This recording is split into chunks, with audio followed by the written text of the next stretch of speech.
والسلام على أشرف الأنبياء وسادة الأتقياء وسيد المرسلين خاتم النبيين محمد وعلى آله وأهل بيته وصحبه أجمعين. قال الله تبارك وتعالى: يا أيها الذين آمنوا اتقوا الله ولتنظر نفس ما قدمت لغد واتقوا الله إن الله خبير بما تعملون ولا تكونوا كالذين نسوا الله فأنساهم أنفسهم أولئك هم الفاسقون. لا يستوي أصحاب النار وأصحاب الجنة أصحاب الجنة هم الفائزون. صدق الله العظيم.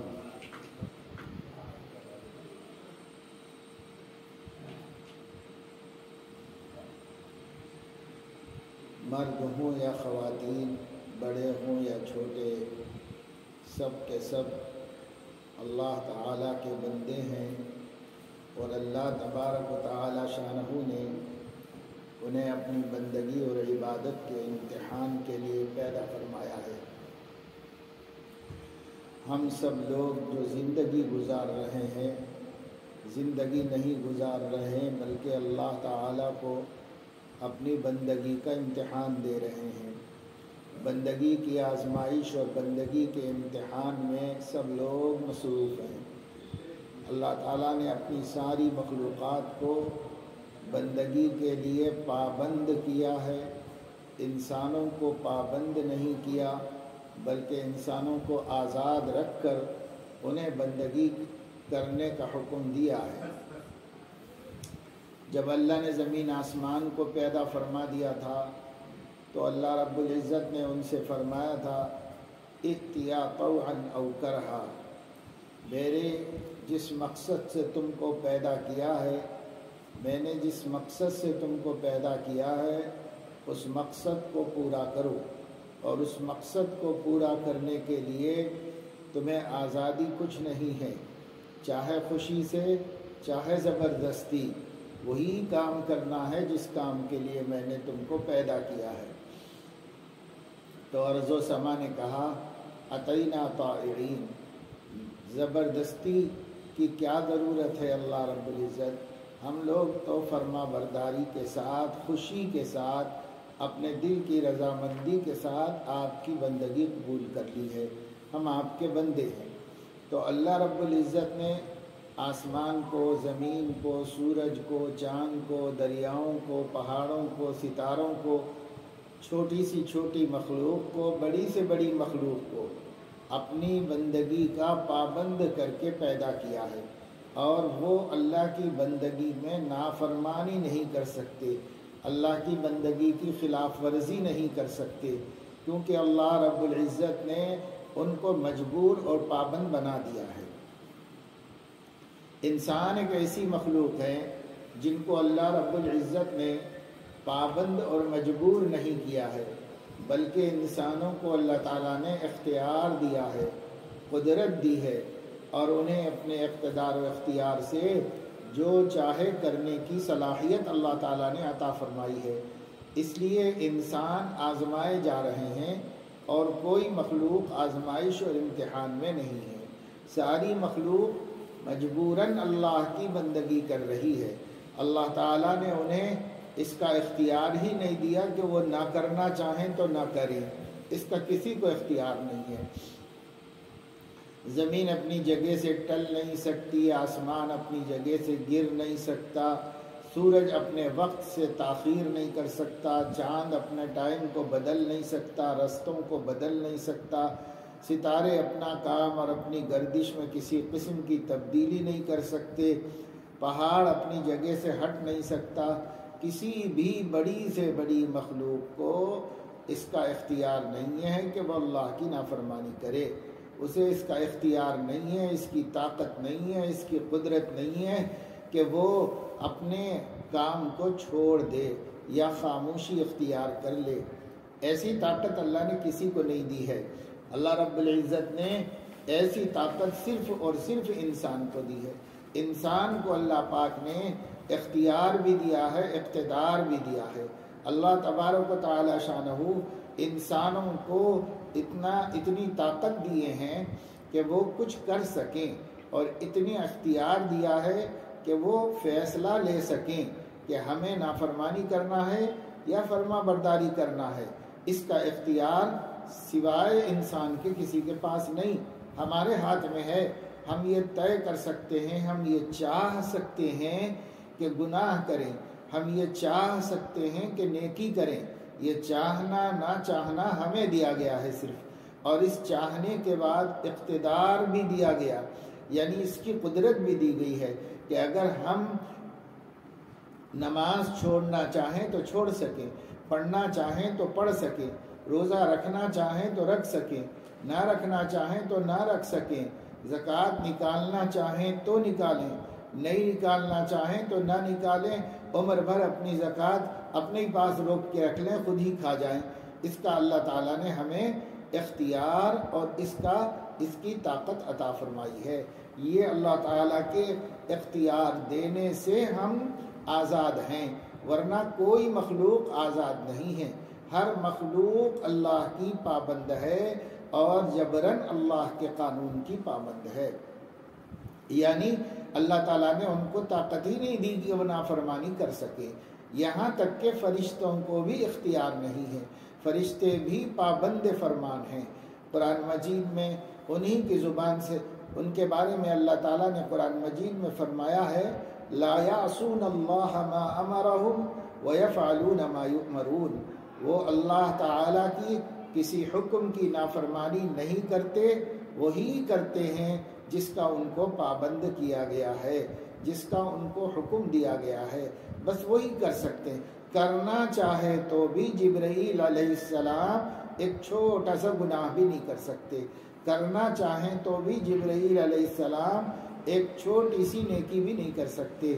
اللہ نے جو کام ان کو کرنے پر لگا دیا ہے بس وہی کر سکتے ہیں، اس سے ہٹ کے کچھ بھی نہیں کر سکتے۔ اللہ نے ایسا ان کو بنایا ہے۔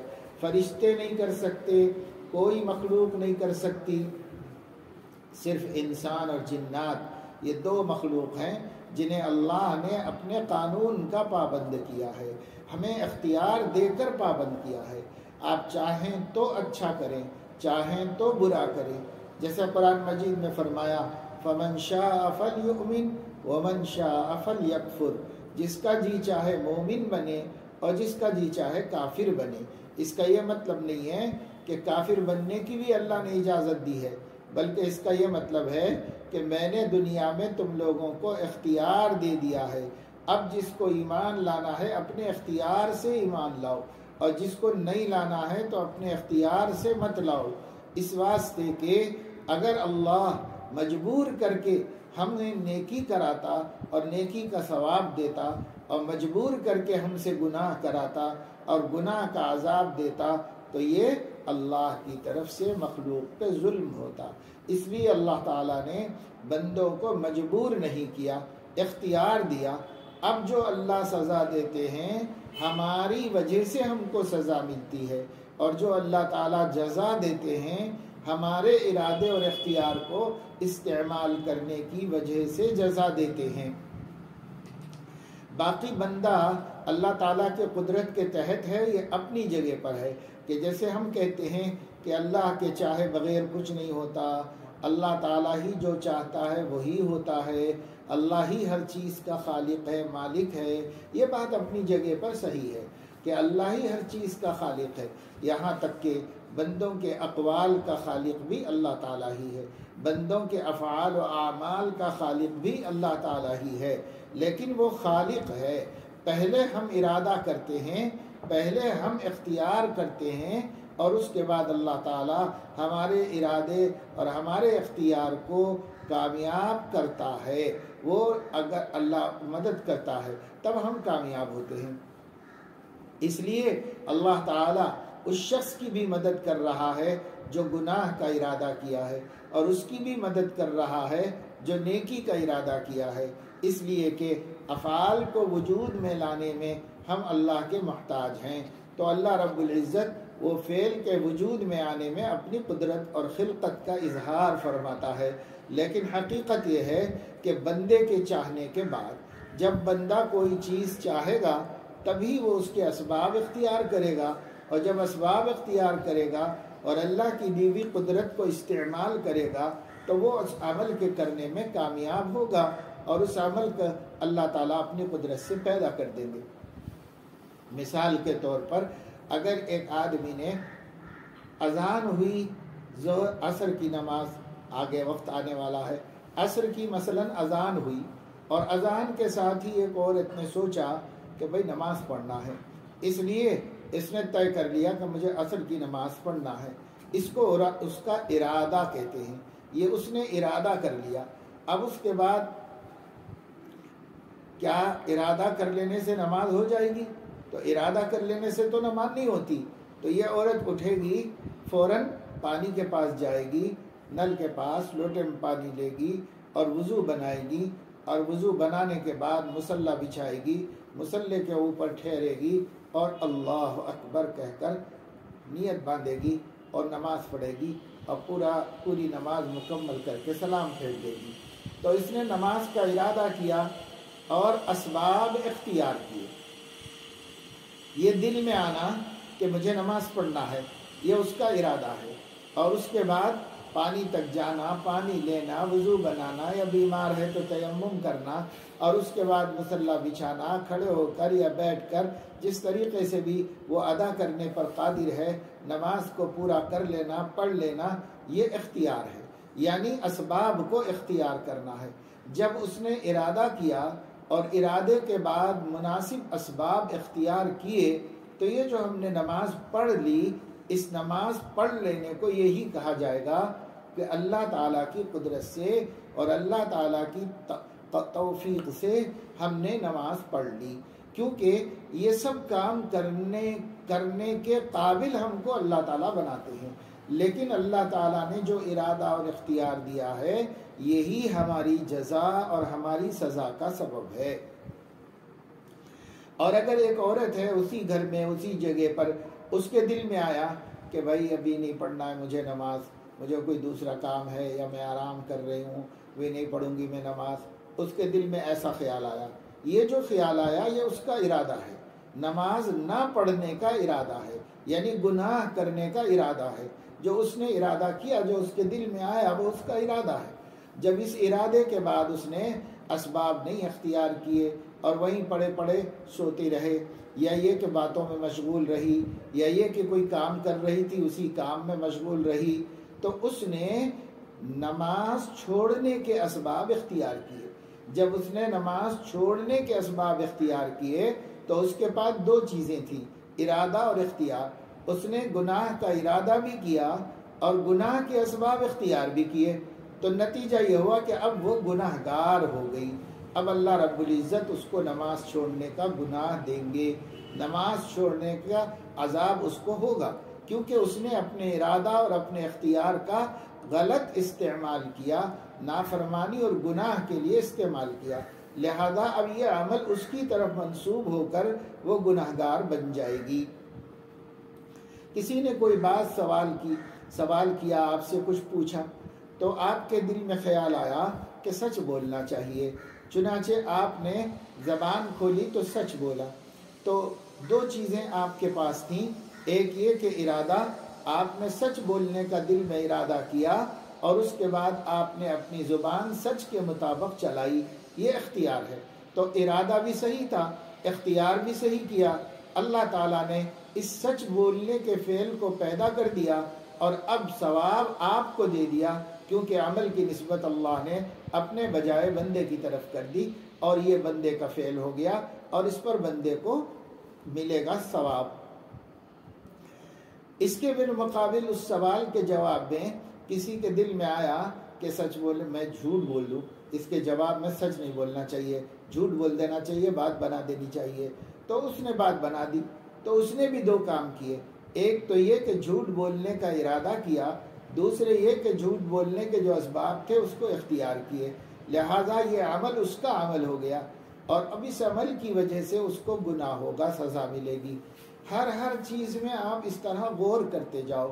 اللہ تعالیٰ نے بندے کو اختیار اور ارادے کی دو طاقتیں دی ہیں، ارادہ، پہلے ارادہ پھر اختیار، ارادہ اور اختیار، اور ارادہ اور اختیار سے پہلے کسی چیز کا فائدہ یا نقصان اس کا علم ہوتا ہے۔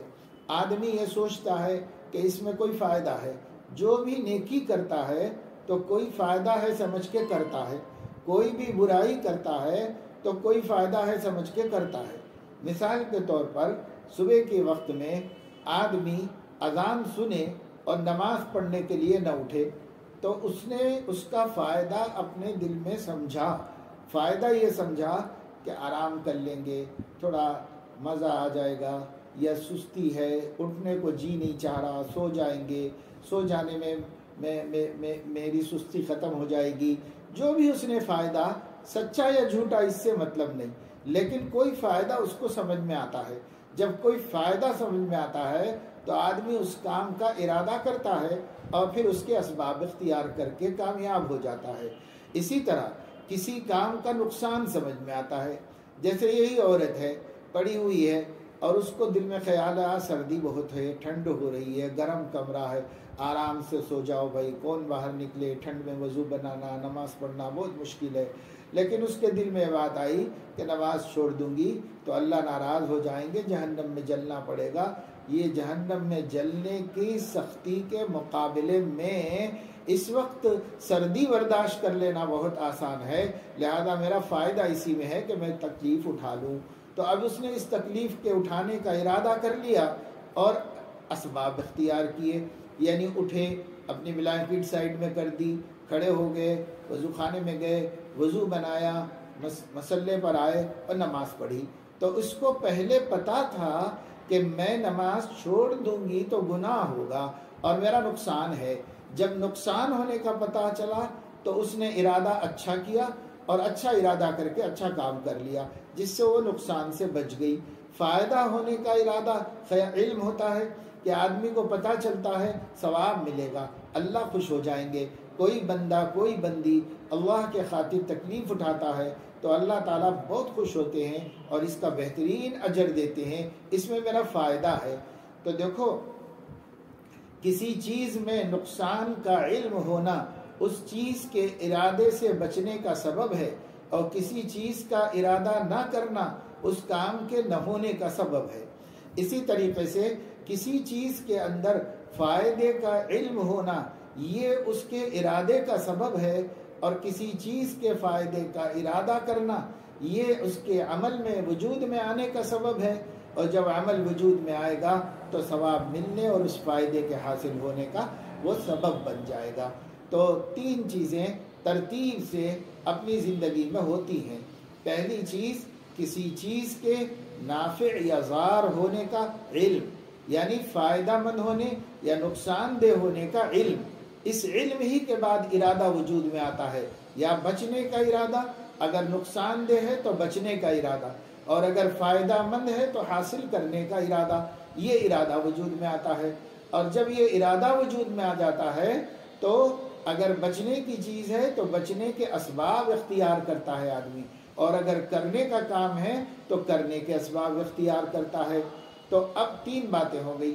پہلی بات، کسی چیز کے نافع ہونے کا یا نقصان دہ ہونے کا علم۔ نمبر دو، اس علم کی وجہ سے بچنے یا کرنے کا ارادہ۔ نمبر تین، اور اس ارادے کی وجہ سے بچنا یا کرنا ممکن ہو جانا، اس کے اسباب اختیار کر کے اس کا ممکن ہو جانا۔ اب یہ تین ہی چیزیں ہیں، اس کو ہر مومن کو سمجھنا چاہیے اور ان تین چیزوں کی نگرانی کرتے رہنا چاہیے۔ آپ لوگ ماشاءاللہ علم حاصل کر رہے ہیں، ان مدارس کے ذریعے سے جو جگہ جگہ شہر کے اندر چلائے جا رہے ہیں، مستورات کے ضروری دینی علم کے واسطے، عقائد کی درستگی، عبادات کی صحت، معاملات کی صحت، اسی طریقے سے معاشرت کا حسین و خوبصورت ہو جانا، اخلاق کا بلند ہو جانا، اعلیٰ ہو جانا، یہ مقصد ہوتا ہے علم دین کا۔ آپ اس مقصد کو حاصل کر رہے ہیں۔ آپ مدرسوں میں جہاں سے بھی جو جڑے ہوئے ہیں ان کو یہ سوچنا چاہیے کہ آپ مدرسے سے جڑے ہیں، اس سے جو چیز آپ کو حاصل ہو رہی ہے یہ پہلی والی چیز ہے۔ یعنی معلوم ہونا کسی چیز کا نفع اور نقصان. آپ پڑھیں گے، مدرسے میں جائیں گے، قرآن حدیث سامنے آئے گی، آپ کی معلمات اور آپ کی اساتذہ آپ کو پڑھائیں گے تو آپ کو پتہ چلے گا کہ یہ چیز میں نقصان ہے میرا، اور اس چیز میں میرا فائدہ ہے، اس چیز میں میرا نقصان ہے، اس چیز میں میرا فائدہ ہے، یہ کام کی چیز ہے، یہ نقصان کی چیز ہے، یہ فائدے کی چیز ہے، یہ ضرر کی چیز ہے. یہ معلوم ہوتا چلا جائے گا. علم اسی کا نام ہے. علم اسی کو کہتے ہیں جس سے ہم کو نفع نقصان کا پتہ چلے. دنیا کا نفع نقصان تجربات سے پتہ چل جاتا ہے، لیکن آخرت کا نفع نقصان وہ علم دین سے پتہ چلتا ہے. تجربات سے ہمیں پتہ چل گیا آگ جلاتی ہے، لہذا آپ جو ہے آگ سے اپنے کو دور رکھتے ہیں.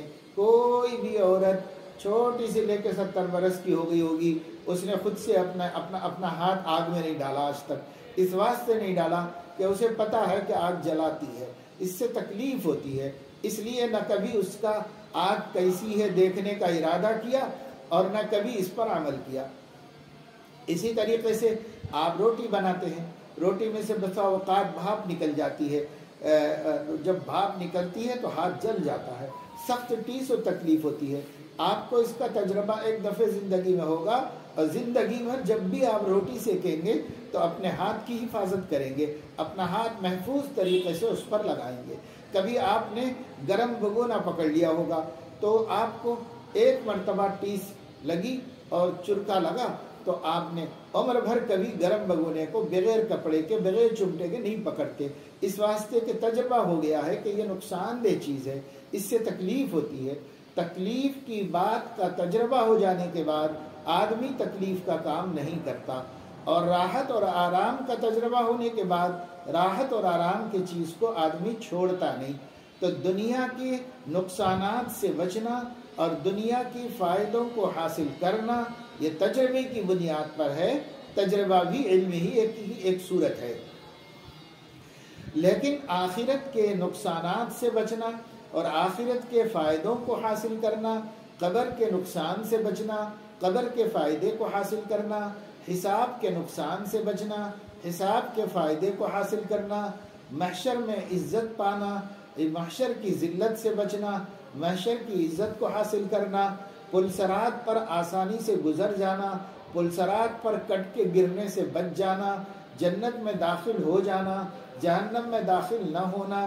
یہ وہ آخرت کی منفعتیں اور نقصانات ہیں جن نقصانات اور فائدوں کا جب تک علم نہیں ہوگا اس وقت تک نقصان والے عمل سے ہم بچیں گے نہیں اور فائدہ والا عمل ہم کریں گے نہیں. تو اس کا علم کیسے حاصل ہوگا؟ یہ علم تجربے سے تو حاصل نہیں ہوگا. تجربہ تو سب کو ایک ساتھ ہو جائے گا. اب جو مر گئے ان کو موت کا تجربہ ہو چکا، لیکن زندوں کو اس سے کیا فائدہ ہے؟ ان کو تو کچھ بھی نہیں سمجھ میں آئے گا. جس کا فرشتوں نے سوال جواب کر لیا اس کو اس کا تجربہ ہو گیا، مگر اس تجربے سے ہمیں کیا ملے گا؟ ہمیں کچھ بھی نہیں ملے گا. جس کو اللہ کے حضور میں پیش کر دیا گیا اسے تجربہ ہو گیا، لیکن اس تجربے سے ہمیں کیا ملے گا؟ اس وجہ سے آخرت کے نفع نقصان کا علم تجربات سے حاصل نہیں ہوتا. تجربے سے اسی شخص کو ہو جاتا حاصل، مگر اب اس کو عمل کا موقع ختم ہو جاتا ہے. معلوم بھی ہو جائے تو عمل نہیں کر سکتے. اس کے برخلاف جو وحی کا علم ہے وہ دنیا میں تجربے کا محتاج نہیں ہے. جو صحیح بات ہے اللہ نے نبی کے ذریعے سے بتا دی ہے. اب ہم کو پتہ چل گیا نماز پڑھنا فائدہ ہے، نماز چھوڑنا نقصان ہے، روزہ رکھنے میں فائدہ ہے، روزہ چھوڑ دینے میں نقصان ہے، زکوٰۃ اگر واجب ہے تو ادا کر دینے میں ہمارا فائدہ ہے آخرت کا، اور اگر ہم نہیں ادا کریں گے تو ہمارا آخرت کا نقصان ہے اس کے اندر. اسی طریقے سے اخلاق سے رہیں گے تو فائدہ ہے، بد اخلاقی کریں گے تو نقصان ہے. ماں باپ کی عزت کریں گے تو ہمارا فائدہ ہے، ماں باپ کو تکلیف پہنچائیں گے تو ہمارا نقصان ہے. اولاد کی تربیت کریں گے تو ہمارا فائدہ ہے، اولاد کو بد اخلاق بنائیں گے، تربیت نہیں کریں گے تو ہمارا نقصان ہے. ہمیں پڑوسیوں کو تکلیف پہنچائیں گے تو نقصان ہے، پڑوسی کو راحت پہنچائیں گے تو ہمارا فائدہ ہے. اللہ کا ذکر کریں گے فائدہ ہے، غفلت سے زندگی گزاریں گے نقصان ہے. درود شریف پڑھیں گے فائدہ ہے، درود شریف میں بخل کریں گے ہمارا نقصان ہے. قرآن مجید پڑھنا سیکھیں گے تو ہمارا فائدہ ہے، پڑھتے رہیں گے تو ہمارا فائدہ ہے، اور قرآن مجید پڑھنا نہیں سیکھیں گے ہمارا نقصان ہے، اور اگر سیکھ کر نہیں پڑھیں گے تو ہمارا نقصان ہے۔ قرآن مجید کو سمجھیں گے تو ہمارا فائدہ ہے، نہیں سمجھیں گے تو ہمارا بہت بڑا نقصان ہے۔ اسی طریقے سے رشتہ داروں کے حقوق ادا کریں گے تو فائدہ ہے، اور قطع رحمی کریں گے تو نقصان ہے۔ صلہ رحمی اچھی چیز ہے، قطع رحمی بری چیز ہے۔ کسی کو حقیر سمجھنا یہ ہمارے نقصان کا سبب ہے، لوگوں کو عزت دینا یہ ہمارے فائدے کا سبب ہے، لوگوں سے مسکرا کے بات کرنا اس میں ہمارا فائدہ ہے، منہ پھلا کے بات کرنے میں ہمارا نقصان ہے، لوگوں کی پیٹھ پیچھے تعریف کرنا ہمارا فائدہ ہے، لوگوں کی پیٹھ پیچھے برائی کرنے میں ہمارا نقصان ہے، سچ بولنے میں فائدہ ہے، جھوٹ بولنے میں نقصان ہے، لگائی بجائی کرنے میں نقصان ہے، ناپاک زندگی گزارنے میں نقصان ہے۔ ہر چیز کے بارے میں جس کا تعلق آخرت سے ہے آپ کو وحی ہی بتا سکتی ہے کہ فائدہ ہے یا نقصان ہے، فائدہ ہے یا نقصان ہے۔ یہ اللہ کی وحی سے معلوم ہوتا ہے۔ اللہ کی وحی کی دو قسمیں ہیں، ایک کو قرآن کہتے ہیں، ایک کو حدیث کہتے ہیں۔ یہی دو چیزیں حضور علیہ السلام امت میں چھوڑ کر گئے، کتاب اللہ سنت رسول اللہ، اللہ کی کتاب اور اللہ کے رسول نے باقی جو علم دیا ہے وہ علم، یہ دونوں کو ملا کر دین کہلاتا ہے، دین اسلام کہلاتے ہیں۔ قرآن حدیث کا مجموعہ دین اسلام ہے، کتاب و سنت کا مجموعہ دین اسلام ہے۔ اب اس دین اسلام کو نہیں جانیں گے تو کیسے ہمیں ہمارے نقصانوں کا پتہ چلے گا کہ ہماری آخرت کا نقصان کس میں ہے، اور کیسے ہمیں اپنی آخرت کے فائدوں کا پتہ چلے گا؟ جب نفع نقصان کا پتہ نہیں چلے گا تو آدمی نقصان سے بچنے کا ارادہ نہیں کرے گا اور نفع حاصل کرنے کا ارادہ نہیں کرے گا۔ جب ارادہ نہیں کرے گا تو نہ نفع والے کام کرے گا اور نہ نقصان والے کاموں سے بچے گا۔ یہ ہے ہمارا خسارہ اور یہ ہمارا نقصان۔ تو اس لیے میری بہنوں اور بچیوں، اچھی طرح یہ بات ذہن میں بٹھاؤ کہ ایک ترتیب سے 3 باتیں ہمارے ذہن میں محفوظ ہو جانا چاہیے۔ نمبر 1 علم صحیح، نمبر 2 ارادہ، نمبر 3 اختیار اسباب۔ بس یہ 3 چیزیں ہیں، اور یہ 3 چیزیں یکے بعد دیگرے وجود میں آتے ہیں، یعنی اسی ترتیب سے وجود میں آتے ہیں۔ پہلے آدمی کو کسی کام کے فائدے کا علم ہوتا ہے، علم ہوتے ہی ارادہ ہوتا ہے، کرنا چاہیے، یہ ارادہ ہوتا ہے، اور اس ارادے کے بعد اس کا عمل ہو جاتا ہے، اور اس عمل میں اللہ مدد کر دیتے ہیں اور بندہ کامیاب ہو کر آخرت کے اجر کا مستحق بن جاتا ہے۔ اسی طرح کسی چیز میں ہمارے نقصان کا جب علم ہوگا تو علم ہوتے ہی بچنے کا ارادہ ہوگا، اور جب بچنے کا ارادہ ہوگا تو اسباب اختیار کریں گے، جب اسباب اختیار کریں گے تو بچ جائیں گے، اللہ مدد کر دے گا اور ہم بچ جائیں گے، اور جب ہم بچ جائیں گے تو آخرت میں ہم اس کے نقصان سے محفوظ ہو جائیں گے اور اللہ کی پکڑ میں آنے سے محفوظ ہو جائیں گے۔ تو یہ ترتیب ہوتی ہے۔ اس ترتیب کا پہلا نمبر علم ہے، علم کا حصول، پہلا علم معلومات کا ہونا۔ اب یہ علم جو ہے کتابیں پڑھ کے حاصل ہو تو ٹھیک ہے، اور اگر علماء کی صحبت سے حاصل ہو تو ٹھیک ہے، اور اگر آپ کسی سے پوچھ کر حاصل کر لیں تب بھی ٹھیک ہے۔ اندھے کو 2 آنکھیں چاہیے، ایسے ہی جاہل کو بس علم چاہیے، کسی ذریعے سے حاصل ہو جائے، البتہ اس ذریعے کا معتبر ہونا ضروری ہے۔ حکیم الامت حضرت مولانا اشرف علی تھانوی رحمۃ اللہ علیہ نے بہشتی زیور میں ایک جگہ پر 40 باتوں کی نصیحت امت مسلمہ کو کی ہے۔ اس کا عنوان ہے ہر مسلمان کو رات دن اس طرح رہنا چاہیے۔ اگر آپ اپنے مکاتب میں بہشتی زیور پڑھ رہے ہوں گے تو آپ کو یہ بھی ملے گا بہشتی زیور کے اندر۔ بہشتی زیور میں ایک عنوان ہے ہر مسلمان کو رات دن اس طرح رہنا چاہیے۔ کس طرح رہنا چاہیے؟ تو 1 2 3 4 10 20 40 باتیں حضرت نے اس میں لکھی ہے، اور وہ 40 باتیں قرآن و حدیث کا نچوڑ ہے، قرآن و حدیث کا خلاصہ ہے یہ 40 باتیں۔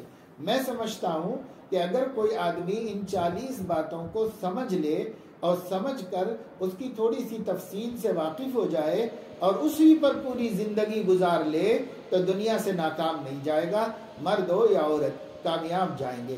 پورے قرآن حدیث کا ایک اپنے زمانے کا بہت بڑا مفسر محدث ہے اور ایک بہت بڑا فقیہ اور عالم دین ہے، اس نے 40 باتوں میں پورے قرآن حدیث کے ضروری احکام کو جمع کر دیا ہے۔ اس کے اندر شریعت بھی ہے، طریقت بھی ہے، اس کے اندر اخلاق بھی ہے، معاملات بھی ہیں، معاشرت بھی ہیں، عقیدہ بھی ہے، سب اس کے اندر آ گیا ہے۔ تو یہ 40 باتوں میں نمبر 1 یہ ہے، ہر مسلمان کو رات دن کس طرح رہنا چاہیے۔ نمبر 1، ضرورت کے مطابق دین کا علم حاصل کرے، خواہ کتاب پڑھ کر یا عالموں سے پوچھ پاچھ کر۔ یہ ہے پہلا نمبر، ضرورت کے موافق دین کا علم حاصل کرے، خواہ کتاب پڑھ کر یا عالموں سے پوچھ کر حاصل کرے، کسی بھی طریقے سے، مگر حاصل ہونا ضروری ہے۔ کیوں؟ اس واسطے کہ میں نے آپ کو بتایا دنیا میں جتنی بھی حرکتیں ہو رہی ہیں، جتنے بھی کام ہو رہے ہیں، اچھے ہو رہے ہوں یا برے ہو رہے ہوں، ہر کام سے پہلے ارادہ ہے اور ارادے سے پہلے علم ہے۔ اس وجہ سے یہ کام ہو رہے ہیں دنیا میں۔ جو لوگ مثال کے طور پر دن رات گناہوں میں مبتلا ہیں، یہ لوگ بھی جو ہیں ان گناہوں میں کوئی نہ کوئی اپنا فائدہ سمجھتے ہیں، فائدہ سمجھ کر ہی وہ گناہ کرتے ہیں۔ اس لیے علم ارادے سے پہلے کمپلسری، لازمی اور ضروری ہے۔ مثلا یہی فائدہ سمجھتے ہیں کہ نفس کو مزہ آ جائے گا۔ ایک آدمی ہے غیبتیں کرتا بیٹھا ہوا ہے، تو اس کو کیا فائدہ سمجھ میں آ رہا ہے؟ اس کو یہ فائدہ سمجھ میں آ رہا ہے ٹائم پاس ہو جائے گا اور نفس کو مزہ آئے گا، نفس کو مزہ آئے گا، اس وجہ سے وہ کر رہا ہے۔ تو اس کو ایک فائدہ جو حقیقت میں نقصان ہے مگر فائدے کے جیسا سمجھ میں آیا ہے، اس وجہ سے اس نے ارادہ کیا اور اس ارادے کے اسباب اختیار کیے، اللہ نے مدد کر دی اور وہ کام ہو گیا۔ اب عند اللہ وہ گناہگار ہو گیا، اللہ تعالیٰ نے اس کے لیے اس گناہ کی سزا مقرر فرما دی ہے۔ اگر توبہ کر لے گا تو معاف کر دیں گے، اور اگر توبہ نہیں کرے گا تو مرنے کے بعد وہ سزا پانا پڑے گا، جہنم میں جانا پڑے گا، الا یہ کہ اللہ اپنا فضل فرما دیں۔ تو میری بہنوں اور میری بیٹیوں، یہ 3 چیزوں کو آج آپ اچھی طرح ذہن میں بٹھا لو۔ آپ سے اگر کوئی گناہ ہو رہا ہے تو وہ علم کے بعد ہو رہا ہے، اور اگر آپ کو فائدہ ہو رہا ہے، کوئی نیکی آپ کر رہے ہیں تو وہ علم کے بعد کر رہے ہیں۔ پہلی چیز علم ہوتی ہے، علم کی طرف توجہ دیجیے۔ علم خاص ضرورت کے مطابق حاصل ہو جائے۔ عالم بننا کوئی ضروری نہیں ہے، مردوں کو ضروری نہیں ہے تو عورتوں کو کیا ضروری ہوگا؟ اس لیے عالم بننا کوئی ضروری نہیں ہے، مگر جو زندگی اللہ کو پسند ہے اس زندگی کا جاننا ضروری ہے۔ اتنا عقیدوں کا جان لینا جس سے ایمان مضبوط رہے اور ایمان کو نقصان نہ پہنچے، اتنا علم فرض عین ہے۔ عبادت کے اتنے احکام اور مسائل جان لینا جس سے ہم عبادات کو صحیح طریقے پر ادا کر سکیں، فرض عین ہے۔ تفصیل سے جاننا کوئی ضروری نہیں ہے۔ مثال کے طور پر نماز ہر ایک پر فرض ہے، تو نماز کا علم سب کو حاصل کرنا ضروری ہے۔ روزہ بھی اگرچہ کہ سال میں 1 مہینے میں فرض ہے لیکن سب پر فرض ہے، اس لیے روزے کا علم حاصل کرنا سب کے لیے ضروری ہے۔ اب اس کے بعد زکوٰۃ ہے، تو زکوٰۃ کا اتنا علم حاصل ہو جانا کہ زکوٰۃ بھی اسلامی فرائض میں سے ایک فریضہ ہے جو مالدار پر نافذ ہوتا ہے، اتنا جان لینا کافی ہے۔ اگر آپ مالدار ہیں تو پھر اس کے تفصیل سے احکام جان لیں، اور اگر آپ مالدار نہیں ہیں، آپ نے سونا چاندی جمع کر کے نہیں رکھا ہوا ہے، آپ کے پاس پیسہ دولت نہیں ہے، تو اب آپ کو زکوٰۃ کے تفصیلی مسائل جاننا ضروری نہیں، زکوٰۃ کے فرض ہونے پر ایمان لانا کافی ہے۔ اسی طریقے سے اگر آپ کو اتنا پیسہ نہیں ہے کہ حج کر سکیں، حج کو جا سکیں، اتنا پیسہ نہیں ہے، تو آپ کے لیے اتنا جان لینا کافی ہے کہ حج بھی ایک اسلامی فریضہ ہے جو وہاں تک جا سکنے والے پر فرض ہوتا ہے، لہذا میں اس پر ایمان رکھتی ہوں، بس اتنا یقین رکھنا کافی ہے۔ اب حج کے مسائل نہ سیکھیں، ساری عمر نہ سیکھیں تو کوئی بات نہیں، البتہ اگر آپ کے پاس پیسہ آ گیا اور آپ کو پتہ چل گیا میرے پاس اتنا پیسہ ہے کہ میں اللہ کے گھر تک جا سکتی ہوں اور حج کر سکتی ہوں، تو اب حج کے مسائل سیکھنا ضروری ہو جائے گا، نہیں تو ہر حال میں سیکھنا ضروری نہیں ہے۔ ہاں 2 عبادتیں ایسی ہیں جن کے احکام ہر وقت جاننا ضروری ہے، نماز، روزہ۔ اس لیے کہ یہ ہر حال میں فرض ہے، ہر ایک پر فرض ہے۔ اس لیے نماز کے احکام پورے جان لینا، نماز میں فرائض کیا ہیں، واجبات کیا ہیں، سنتیں کیا ہیں، ان کو جاننا اور اس کے مطابق نماز پڑھنے کا اہتمام کرنا، یہ علم دین کا بنیادی حصہ ہے۔ اس کو ضرور سیکھنا چاہیے۔ گھر میں بیٹھیں گے تو کون سکھائے گا؟ مدرسہ جانا پڑتا ہے۔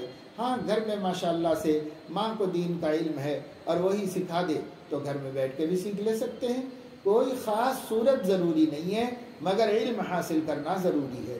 اس لیے علم حاصل کریں تو یہ کم سے کم علم ہے، اتنا علم سب کو حاصل کرنا چاہیے۔ پھر معاملات ہے کہ ایک دوسرے سے لین دین کے احکام ہیں، ان سے واقف رہنا ضروری ہے۔ پھر معاشرت ہے، یعنی آپس میں کیسے رہنا چاہیے۔ انسان جنگل میں زندگی نہیں گزارتا، انسان لوگوں کے درمیان میں زندگی گزارتا ہے، ایک معاشرے کے اندر رہتا ہے۔ جہاں بھی رہتا ہے ہر ایک کا اس پر حق ہوتا ہے۔ مثال کے طور پر آپ گھر کے اندر ہیں، والدین ہیں، والدین کا آپ پر حق ہے، بہن بھائی ہیں، ان کے حقوق ہیں، اپنی اولاد ہے، ان کے حقوق ہیں، پڑوسی ہیں، ان کے حقوق ہیں، نانا نانی دادا دادی کے حقوق ہیں، خالہ جان کے حق ہیں، اور ہمارے ماموں جان کے ہم پر حق ہے۔ جتنے بھی رشتہ دار ہیں، جو رحم ہیں، جو خونی رشتہ دار ہیں، یا سسرال کی وجہ سے رشتہ دار بنے ہیں، یا بچپن میں دودھ پینے کی وجہ سے رشتہ دار بنے ہیں۔ 3 طریقوں سے رشتہ دار بنتے ہیں۔ ایک رضاعت کی وجہ سے، یعنی دودھ پینے کے زمانے میں کسی نے دودھ پلایا تو وہ ہمارے حقیقی رشتہ دار بن جاتے ہیں۔ اسی طریقے سے جس نے ہم کو پیدا کیا ہے وہ ہمارے ان میں جتنے خون میں شریک ہیں سب ہمارے حقیقی رشتہ دار بن جاتے ہیں۔ اسی طریقے سے جس گھر میں ہم نے نکاح کیا ہے تو عورت کو اس کے شوہر کے رشتہ دار بن جاتے ہیں، شوہر کے لیے بیوی کے رشتہ دار اس کے رشتہ دار بن جاتے ہیں۔ یہ 3 قسم کے رشتے ہیں۔ ان رشتوں کو حقوق ادا کرنا یہ معاشرت کہلاتا ہے۔ کسی کو ہم سے تکلیف نہ پہنچے، ہر ایک کا حق ادا ہو جائے، یہ بھی اسلام ہے۔ اس میں بھی ہم اللہ کے ہاں پکڑے جائیں گے۔ اللہ تعالیٰ ان باتوں کو بھی پوچھے گا کہ تم نے رشتہ داروں کے حقوق ادا کیے نہیں کیے، تم نے پڑوسیوں کے حقوق ادا کیے نہیں کیے۔ صحیح بخاری میں حدیث ہے، من کان یؤمن باللہ والیوم الآخر فلیکرم ضیفہ، من کان یؤمن باللہ والیوم الآخر فلیصل رحمہ، من کان یؤمن باللہ والیوم الآخر فلیحسن الی جارہ۔ حضور علیہ السلام فرما رہے ہیں جو شخص مسلمان ہے، جو اللہ پر اور آخرت پر ایمان رکھتا ہے، اس کو چاہیے کہ مہمان کا اکرام کرے۔ جو شخص اللہ پر اور آخرت پر ایمان رکھتا ہے اس کو چاہیے کہ رشتہ داری کا حق ادا کرے۔ جو شخص اللہ پر اور آخرت پر ایمان رکھتا ہے اس کو چاہیے کہ اپنے پڑوسیوں سے بہتر سلوک کرے۔ یہ 3 اہم ہدایتیں حضور علیہ السلام نے ایک ہی موقع پر دی ہیں۔ اب ان 3 باتوں پر ہم غور کریں کہ ہم لوگ اپنے پڑوسی، اپنے مہمانوں کا اکرام کر رہے ہیں کہ نہیں کر رہے ہیں۔ مہمان آئے تو اسے عزت دینا چاہیے، کم سے کم اس کو عزت یہ دینا چاہیے کہ اس کے آنے پر خوشی کا اظہار کریں اور اسے اچھی جگہ پر بٹھائیں، اس کو چائے پانی پوچھ لیں، کیونکہ وہ مہمان ہے ہمارا۔ مہمان کو عزت دینا، اگر وقت کم ہے تو چھوٹی موٹی عزت و احترام کچھ نہ کچھ اس کا کر دینا چاہیے۔ اگر وہ تھوڑے وقت کے لیے آیا ہے تو اسے اپنی حیثیت کے مطابق کھانا کھلانا، اس کے آرام کا انتظام کرنا اور اس کو اپنی اچھی باتوں سے خوش کرنا، یہ آنے والے کا ہمارے اوپر حق ہوتا ہے۔ اس لیے حضور نے فرمایا جو کوئی اللہ پر اور آخرت پر ایمان رکھتا ہے، یعنی جو مسلمان ہے، اس پر لازم ہے کہ اپنے مہمان کا اکرام کرے اور اپنے مہمان کو عزت دے۔ اسی طریقے سے جار کہتے ہیں پڑوسی کو، فَلْيُحْسِنْ إِلَى جَارِهِ، اپنے پڑوسیوں سے اچھا سلوک کرو۔ کم سے کم سلوک پڑوسی کے ساتھ یہ ہے، حسن سلوک، کہ آپ اپنے کسی عمل سے، اپنے کسی قول سے اپنے پڑوسی کو تکلیف ہونے نہ دیں، یہ کم سے کم ہے۔ اور اعلیٰ درجہ یہ ہے کہ جب تک ان سے ملاقات کریں، ان کی خدمت کریں، انہیں راحت پہنچائیں، ان کی خاطر سے ان کی اذیت و تکلیف کو برداشت کر لیں۔ کہ پڑوسی ہیں چلو برداشت کر لو، پڑوسی ہیں اللہ نے ان کا حق بتایا ہے اس لیے برداشت کر لو، اس لیے پڑوسی کی اذیت برداشت کر لینا، پڑوسی کے ساتھ اچھا معاملہ کرنا۔ آپ کے گھر میں اچھا پکا ہے تو کبھی کسی پڑوسی کو کبھی کسی پڑوسی کو بھیج دینا، اور اسی طریقے سے اس کی غم اور اس کی خوشی میں شرکت کرنا، اور اس کے غم میں اس کی تسلی کرنا، اور اس کی خوشی میں خوشی کو بڑھانا اچھے کلمات کہہ کر، یہ پڑوسیوں کا حق ہے۔ اور یہ اتنا بڑا حق ہے کہ اللہ کے نبی صلی اللہ علیہ وسلم نے فرمایا ما زال جبریل یوصینی بالجار حتی ظننت انہ سیورثہ، مجھے جبرائیل نے پڑوسیوں کے بارے میں اتنا تاکید کی کہ مجھے یہ خیال ہونے لگا کہ شاید اب کے آئیں گے تو جبرائیل یہ کہیں گے کہ پڑوسی تمہارے ترکے میں اور تمہارے مال میں حقدار بھی ہے، تمہارے بعد جیسے تمہارے بچوں کو ورثہ ملے گا اسی طریقے سے تمہارے ترکے میں پڑوسی بھی شریک ہوگا۔ اس کا مجھے اندیشہ ہونے لگا، اتنی تاکید پڑوسیوں کے بارے میں جبرائیل مجھ سے کرتے رہے۔ لیکن آج کل ہم اپنے کو پتہ بھی نہیں ہوتا کہ پڑوس میں کون رہ رہا ہے۔ بعض مرتبہ پڑوس میں کوئی کرایہ دار آتا ہے، آ کے مہینوں برسوں نکل جاتے ہیں، ہمیں پتہ بھی نہیں ہوتا کہ کوئی مسلمان یا غیر مسلم ہمارے پڑوس میں کرائے سے رہتا ہے، اس کا پتہ تک نہیں ہوتا۔ حالانکہ پڑوسیوں کا اتنا بڑا حق ہے کہ ان کے غم خوشی میں شریک ہونا چاہیے، اور ان کے دکھ درد میں شرکت کر کے اس کو بانٹ لینا چاہیے، اور ان کے ساتھ بہتر سلوک کرنا چاہیے، لیکن ہمیں پتہ تک نہیں ہوتا۔ ایک مرتبہ ایک بہت بڑی بلڈنگ حیدرآباد میں مالداروں کے محلے میں ایک بہت بڑی بلڈنگ جس کے اندر سب زیادہ تر پیسے والے لوگ، پڑھے لکھے قابل لوگ ہی رہتے، اس کے اندر کئی مکانات ہوتے ہیں، بڑے بڑے ٹاورز ہوتے ہیں، کمپلیکس میں کئی مکانات ہوتے ہیں، 25 30 40 مکان ہوتے ہیں۔ تو اس کے اندر ایک مولانا نے جو اس محلے کی مسجد کے امام صاحب تھے، اس محلے کے ان کی مسجد کے پڑوس میں بلڈنگ تھی، انہوں نے قربانی کی تو قربانی انہوں نے دوسرے دن کی، دوسرے دن قربانی کر کے تھوڑا گوشت جو ہے پڑوس کی بلڈنگ میں جو لوگ رہتے تھے، اور وہ مولانا بھی اسی بلڈنگ میں رہتے تھے، تو انہوں نے اپنے پڑوسیوں کو گوشت بھیجا۔ تو ایک پڑوسی نے وہ گوشت لے کر یہ کہا کہ ہم لوگ نئے آئے ہوئے ہیں، دوسرے شہر کے ہیں، یہاں نوکری کے سلسلے میں آ کر کرائے کا مکان لے کر یہاں پر رہ رہے ہیں، ہم آ کر بھی 1 سال کے قریب ہو گیا ہے، ابھی بقرعید ہوئی، کل سے ہر گھر میں قربانی ہو رہی ہے، ہر گھر میں گوشت آ رہا ہے، ہر گھر میں گوشت پک رہا ہے، لیکن کسی نے بھی ہم کو پڑوسی ہونے کی حیثیت سے کوئی تحفہ نہیں دیا، یہ پہلے آدمی ہیں آپ جو آج دوسرے دن ہمیں اس قربانی کے گوشت میں پڑوسی سمجھ کر لا کر دیے ہیں۔ تو اس طرح لوگ اپنے پڑوسیوں سے غافل ہیں کہ انہیں کچھ پتہ ہی نہیں ہوتا کہ پڑوس میں کون رہتا ہے، اس کا پتہ ہی نہیں ہوتا۔ یاد رکھو پڑوسی 3 طرح کے ہیں حدیث کے مطابق، ایک پڑوسی وہ ہے جس کے 3 حق ہیں، اگر پڑوسی بھی ہے اور مسلمان بھی ہے اور رشتہ دار ہے تو اس کے 3 حق ہے۔ اگر پڑوسی صرف مسلمان ہے، رشتہ دار نہیں ہے تو 2 حق ہیں، ایک پڑوسی ہونے کا حق، ایک مسلمان ہونے کا حق۔ اور اگر پڑوسی غیر مسلم ہے، نہ رشتہ دار ہے نہ مسلمان ہے، تو اس کا 1 حق ہے، یعنی صرف پڑوسی ہونے کا حق۔ یہ 3 حقوق ہیں، ہمیں ان حقوق کا خیال رکھنا چاہیے۔ غیر مسلم پڑوسیوں کو بھی پوچھنا چاہیے، ان سے کبھی کبھی ملنے جانا چاہیے، ان سے کہنا چاہیے کہ بھائی ہم آپ کے پڑوس میں رہتے ہیں، کوئی اچھے برے میں یاد کر لیا کرو، ایسے بولنا چاہیے۔ تو اس طریقے سے روابط رکھنا ہر مسلمان پر شرعی اور ایمانی حق ہے، لیکن اس زمانے میں مسلمانوں نے غیر مسلم پڑوسی کو، غیر مسلموں کو پوچھنا دین میں داخل ہی نہیں کیا، اور اسی کا نتیجہ یہ ہوا کہ غیر مسلم اور مسلمانوں کے درمیان نفرتیں بڑھتی چلی گئیں۔ اگر ہم صرف حق الجار ادا کر دیتے، پڑوسی ہونے کا حق ادا کر دیتے، تو کوئی ہندو کسی مسلمان کا دشمن نہ بن سکتا، اس لیے کہ احسان کے بعد وہ دشمنی کیسے کر سکتا ہے۔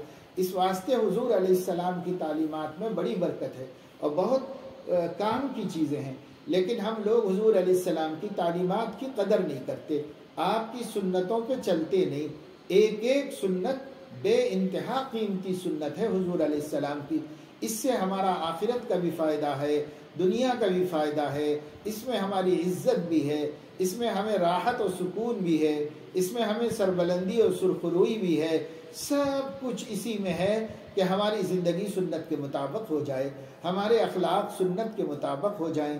اس لیے بہنوں بچیوں، اس علم حاصل کرو، ان سب چیزوں کا علم حاصل کرو۔ جو علم حاصل کر رہے ہو آپ لوگ، اس میں اس کا دھیان رکھو، جو بات نہیں معلوم ہو جائے اگر وہ کرنے کی ہے تو فوراً کرنا شروع کر دو، اور اگر وہ چھوڑنے کی ہے تو فوراً چھوڑ دو، اس لیے کہ نرا علم حجت ہو جاتا ہے۔ نہ جان کے گناہ کرنے میں پھر بھی درگزر کی امید ہو سکتی ہے، لیکن جاننے کے بعد گناہ کرے گا اور جاننے کے باوجود نیکی چھوڑے گا تو اس کی پکڑ زیادہ ہوگی۔ اس لیے جیسے جیسے علم حاصل ہوتا جائے آپ اپنے عمل کو بڑھاتے چلے جائیے۔ آج معلوم ہوا ایک بات کہ یہ اچھا کام ہے اور پہلے سے نہیں معلوم تھا تو فوراً اس کے اوپر عمل شروع کر دو۔ آج معلوم ہوئی ایک بات کہ یہ برا کام ہے، یہ اچھی بات نہیں، اللہ رسول کو پسند نہیں، بس آج کے دن سے اس کو کرنا چھوڑ دو۔ اسی طریقے سے علم کو عمل بناتے چلے جاؤ، علم کو عمل بناتے چلے جاؤ۔ علم اسی لیے ہے کہ ارادہ ہو، اور ارادہ اسی لیے ہے کہ عمل ہو، اور عمل اس لیے ہے کہ اللہ راضی ہو جائے اور اللہ خوش ہو جائے۔ ان الذین آمنوا وعملوا الصالحات سیجعل لهم الرحمن ودا، جو لوگ ایمان لائے اور اعمال صالحہ کیا تو یقیناً عن قریب رحمان ان کو اپنی خاص محبوبوں میں شامل فرما لے گا۔ اللہ تعالیٰ اس بندے کو، اس بندی کو اپنا محبوب بنا لے گا، اللہ اس کو اپنی مودت اور اپنی رحمت سے سرفراز فرما دے گا۔ کس کو؟ جو ایمان لا کر اعمال صالحہ کریں۔ من عمل صالحا منکم من ذکر او انثی وہو مؤمن، تم میں سے جو کوئی ایمان والا مرد ہو یا عورت ایمان کے بعد اعمال صالحہ کی کوشش کرے، فَلَنُحْيِيَنَّهُ حَيَاةً طَيِّبَةً، ہم اس کو اس دنیا کے اندر پاکیزہ زندگی عطا فرمائیں گے، اور ہم اس کو اس دنیا میں سکون اور راحت کی زندگی عطا فرمائیں گے۔ آج ہم پریشان ہیں، بیماریوں سے پریشان ہیں، آج ہم کاروبار سے پریشان ہیں، بچوں کی نافرمانیوں سے پریشان ہیں، شوہروں کے مظالم سے پریشان ہیں، سماج کی زیادتیوں سے پریشان ہیں۔ ہر اعتبار سے ہم اپنا پریشانیوں کا اظہار کرتے رہتے ہیں، دکھ درد اور تکلیف کا اظہار کرتے رہتے ہیں، لیکن میری بہنوں ہم یہ نہیں سوچتے کہ ان سب چیزوں کا سبب کیا ہے۔ ان سب چیزوں کا سبب اللہ کا ناراض ہونا ہے۔ ظاہر ہے کہ جس کا محبوب ناراض ہو وہ کیسے چین سے رہ سکتا ہے؟ وہ چین سے نہیں رہ سکتا۔ جو لوگ اچھے اخلاق والے ہیں اور اچھے اعمال والے ہیں، اچھے اعمال کے نہ صحیح بلکہ ایمان والے بھی نہ صحیح، اگر ان کے اخلاق اچھے ہیں اور وہ کوئی بیوی اپنے شوہر کے ساتھ محبت و پیار کی زندگی گزار رہی ہے تو اس کا شوہر اگر اس سے خفا ہو جائے تو چاہے وہ بے ایمان ہی کیوں نہ ہو، اس کے دل پر بجلیاں گرتی ہیں، دل دکھتا ہے، تکلیف ہوتی ہے، خوشیاں ختم ہو جاتی ہیں، اور بالکل اس کو جینا اچھا نہیں لگتا کیونکہ میرے شوہر مجھ سے روٹھے ہوئے ہیں۔ جو اخلاق والے لوگ ہیں اگر ان کی بیوی ان سے خفا ہو جائے، روٹھ جائے، تو شوہر کو کسی چیز میں مزہ نہیں آتا، کام میں جی نہیں لگتا، نوکری میں جی نہیں لگتا، کسی کام میں بھی جی نہیں لگتا، اور اسے یہ ہمیشہ دماغ پہ یہ درد ستاتا رہتا ہے کہ بیوی روٹھ گئی ہے، بیوی ناراض ہے، بیوی خوش ہے۔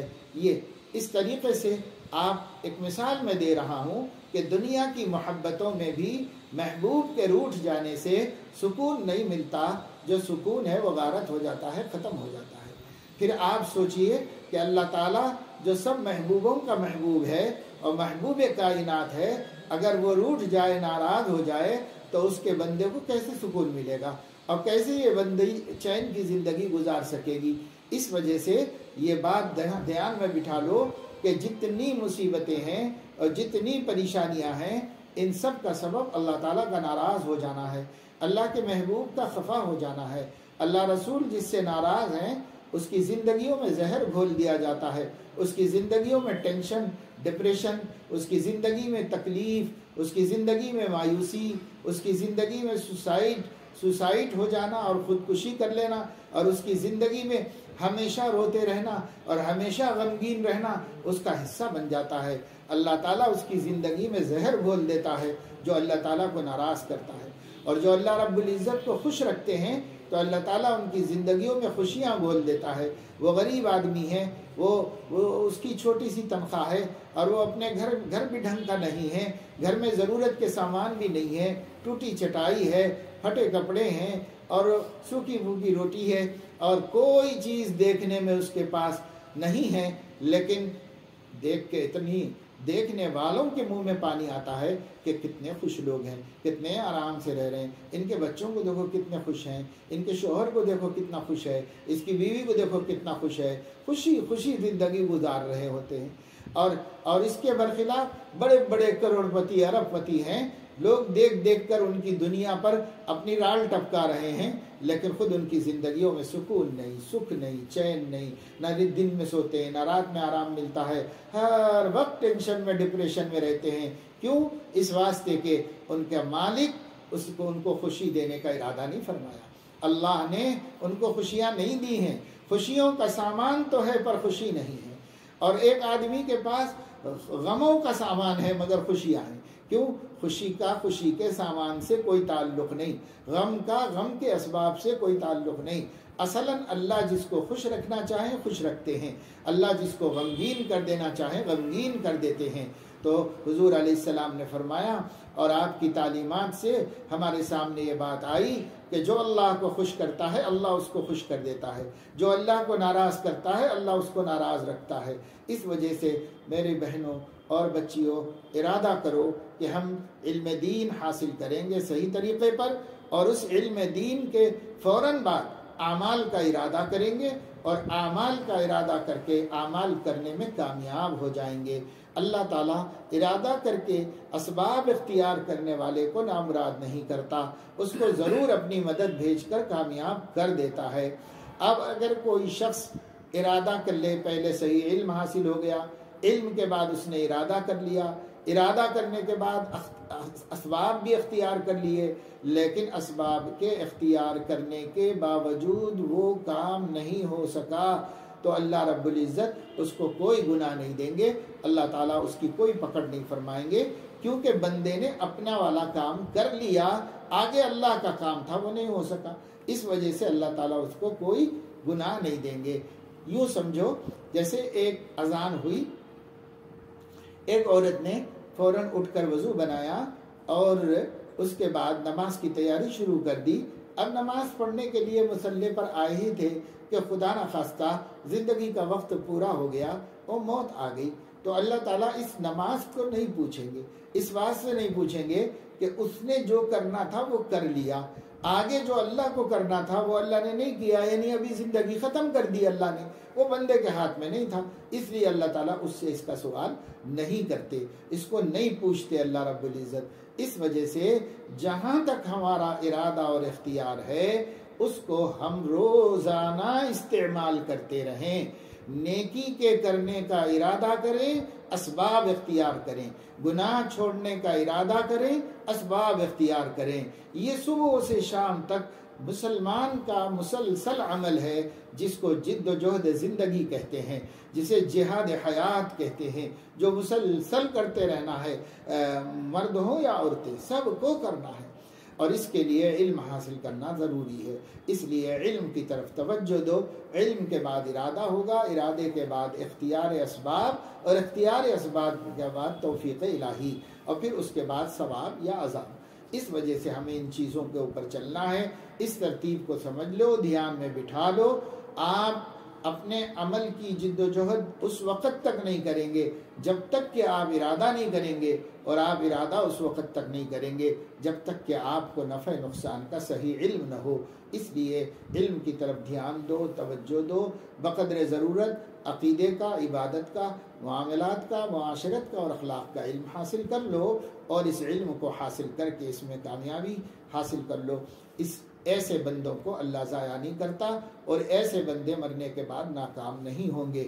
اللہ تعالیٰ اپنے فضل و کرم سے ہم سب کو توفیق عمل نصیب فرمائے، اور ہم لوگوں کو جو نفس نے دھوکہ دے دیا ہے کہ اللہ ہی نہیں چاہا تو کیا کر سکتے ہیں، یہ بہت بڑا دھوکہ نفس نے دے دیا ہے۔ اس دھوکے سے اللہ ہم سب کو نکالے اور علم، ارادہ، اختیار اس ترتیب پر صبح و شام زندگی گزارتے رہنے کی توفیق عطا فرمائے، اور ایسا بندہ نہ ناکام ہوا ہے نہ کبھی ناکام ہوگا، اس لیے آپ بھی کبھی ناکام نہیں ہوں گے۔ اس پر عمل کرتے رہو، اس ترتیب سے زندگی گزارتے رہو۔